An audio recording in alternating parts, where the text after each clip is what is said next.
একদা এক গ্রামে রতন নামে একজন লোক বাস করত। তার সাথে তার বউ এবং তার একটা সন্তান ছিল। তাদের সুখী পরিবার।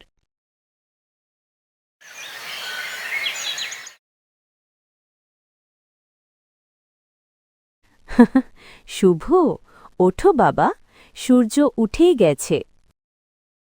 আরে মা, একটু পরে উঠি না।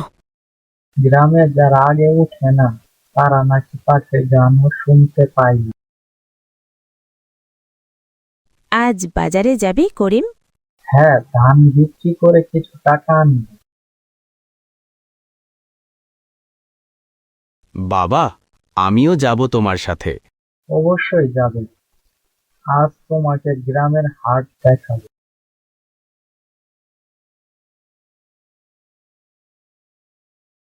বাবা, গ্রামটা কত সুন্দর না?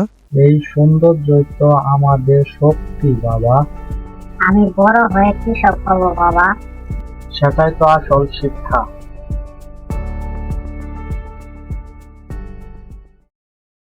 করিম ভাই, ধান কত করে দিবেন? ন্যায্য দাম দিলেই দিব। বাবা, ওখানে দেখে মনে হচ্ছে খেলনার দোকান। ঠিক আছে, আজ তোমার জন্য একটা খেলনা নেব।